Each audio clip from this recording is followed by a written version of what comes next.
আমি আল্লাহ পাকের রব্বে কারীম আপনার উম্মতের সমস্ত গুনাহ maaf করে দিই সুবহানাল্লাহ। যেই নবীর আল্লাহ পাক কুরআনে দামি বানাইছেন, যেই নবীর আল্লাহর নাম ধরিয়া ডাকে নাই, মুহাম্মদ বলিয়া ডাকে নাই। মুহাম্মদ যদিও বলছে, আল্লাহ আগে লকব লাগাইছে, ওয়া মা মুহাম্মাদুন ইল্লা রাসূল। সুবহানাল্লাহ। মুহাম্মাদুর রাসূলুল্লাহ।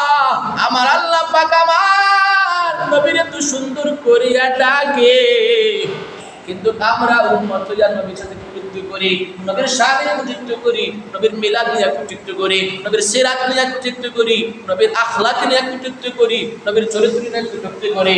এমন উম্মত তাকার সে না তাকাওয়া, ঠিক কি না? যে উম্মতে নবীর চিনে না, নবীর আদর্শ মানে না, এটা উম্মত হতে পারে না, এটা উম্মতি মুহাম্মদি হতে পারে না। যে নবীরে আল্লাহ এত আদর করে বানাইছে, এত মায়া করে বানাইলো, আমরা উম্মত রে আল্লাহ পাক রব্বে কারীম আমরারে রহমতের নবীর উম্মত বানাইলো, আর আমরা উম্মত হইয়া নবীর সাথে কটূক্তি করি। আমার আল্লাহ জানায় দেয়, ইন্নাকা ফাইনাকাল মুস্তাহজিইন। নবী আপনি জানায় দেন, যারা আপনি নবীর সাথে কটূক্তি করবে, আমি আল্লাহর সাথে কটূক্তি করে কোনো বাধা নাই, আমি আল্লাহর গালি দেখ কোনো বাধা নাই, আমি আল্লাহর সাথে শিরিক করে কোনো বাধা নাই।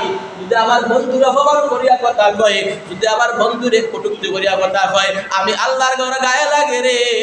আমার দোস্তুর আমি এত আদর করি বানাইছি, এত মায়া করি বানাইলাম, আর আমার বান্দা বান্দিরা আমার নবীরে গালি দেয়, আমি আল্লাহর বড় একটা রাগ হয়। কিন্তু রাগ হওয়ার পরে আল্লাহ জানায় দেয়, ইন্নাকা ফাইনাকাল মুস্তাহজিইন।